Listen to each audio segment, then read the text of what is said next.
नमस्कार, मी योगिता ब्लॉगमध्ये तुमच्या सर्वांचं स्वागत आहे. तर आज आपण बनवणार आहोत पावभाजी आणि पावभाजीसाठी मी घेतलेलं आहे ह्या भाज्या: बटाटा, फ्लावर, बीटरूट, शिमला मिरची, गाजर, मटार. तर हे चांगलं धुवून घेते आणि नंतर तुम्हाला दाखवते. भाजी स्वच्छ मी धुवून घेतली आहे 2-3 पाण्यांमधून. ही बघा, आणि ती कुकरमध्ये मी शिजायला लावते. तर माझा बारका कुकर आहे, त्याच्यामध्ये ही भाजी शिजवून घेते.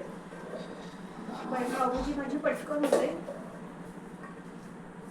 ओके, त्याच्यात हे पाणी टाकते.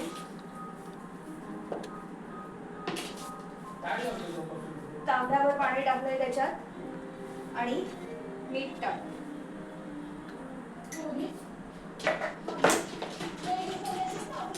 झाकण लावते आणि 4 शिट्ट्या करून घ्या.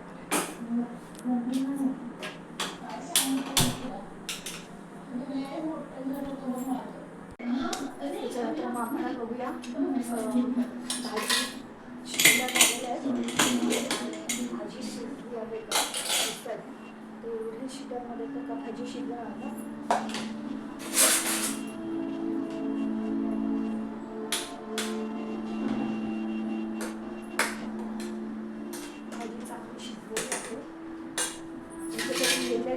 दोन मोठे टोमॅटो, 2 कांदे, आलं आणि लसूण हे आता बारीक करून घेते आणि भाजी तयार करायला घेते.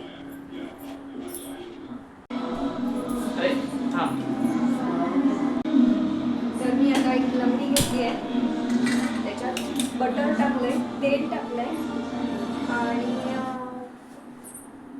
हे 2 कांदे मगाशी कापलेले ते मिक्सरला बारीक करून घेतलेले आहेत. ओके, बटर त्यातलं मेल्ट झालं की बटर हे टाकते.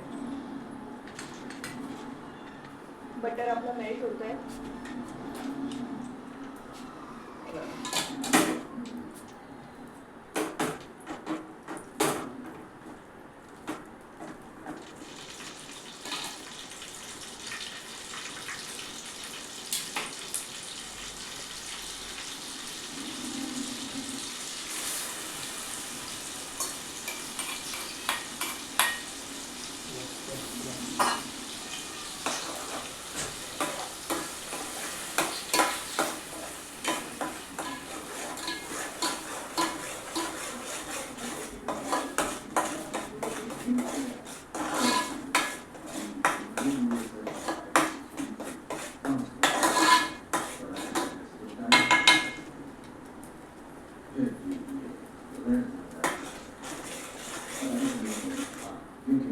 त्याच्यात हे आलं लसूण मगाशी मी दाखवलेला तो आलं लसूण आहे, त्याची पेस्ट केली आहे, ती टाकते.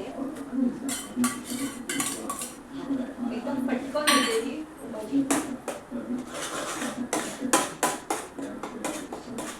त्या कांद्याच्या वासासोबतच लसणाचा आणि आल्याचा वास निघून जाईपर्यंत फ्राय करायचं. हे असं उडत राहतं म्हणून फास्ट उडत राहतं. कांद्याचा रंग छान होतो.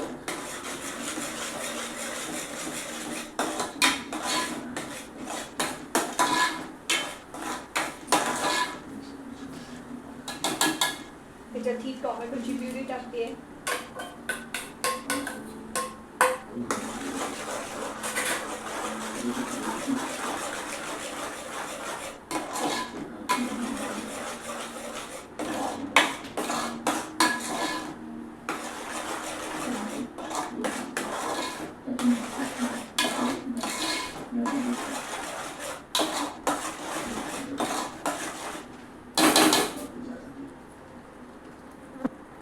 आता मी त्याच्यात पावभाजी मसाला, मिरची पावडर आणि माझा घरचा मसाला आणि हळद त्याच्यामध्ये टाकते.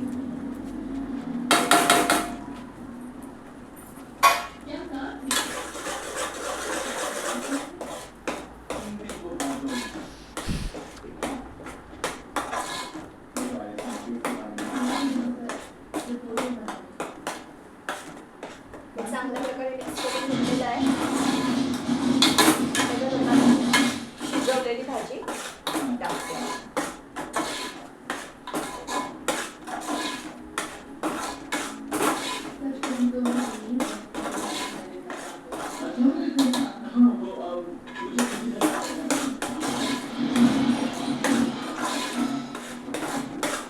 भाजी शिजतानाच टाकलेलं होतं म्हणून मी काही आता परत मीठ टाकत नाहीये. तर ही मगाची भाजी चांगली या स्मॅशरनी मी स्मॅश करून घेतलेली आहे. बघताय तुम्ही चांगल्या प्रकारे शिजलेली आहे. सो मी आता भाजी त्याच्यात टाकते.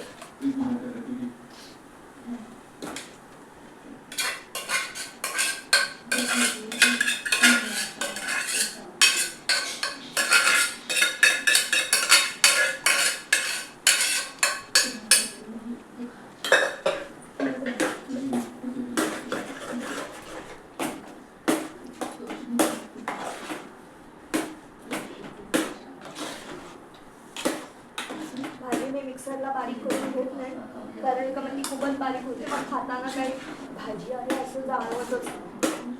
आणि हे त्या भाजीमधलं उरलेलं पाणी होतं ते स्मॅश करताना मी बाजूला काढून ठेवलेलं होतं, तर ते मी त्याच्यात टाकते.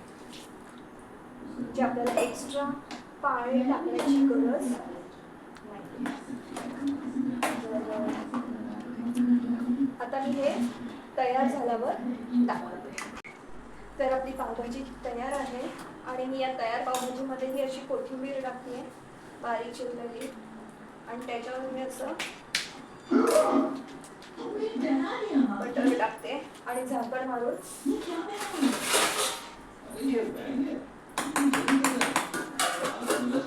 तर थांबा, अजून एक गोष्ट, त्याच्यावर काहीतरी असं वजन ठेवायचं आहे, तर मी हे असं वजन ठेवते. मग काय होईल तर वाफ बाहेर जाणार नाही आणि चांगली तयार होईल. तर हे तयार झाल्यावर मी तुम्हाला दाखवते. तर आपण आता बघूया आपली पावभाजी झाली आहे का. झालेली आहे. मी फक्त वाफायला ठेवून ती हे वजन ठेवलेलं हे बाजूला घेतलं आणि त्याच्यात मी जे बटर टाकलेलं ते छान मेल्ट झालेलं आहे. आणि हे बघा कशी आपली पावभाजी तयार आहे. तर रेसिपी आवडल्यास रेसिपीला शेअर करा, लाईक करा आणि सबस्क्राईब करायला विसरू नका. थँक्यू.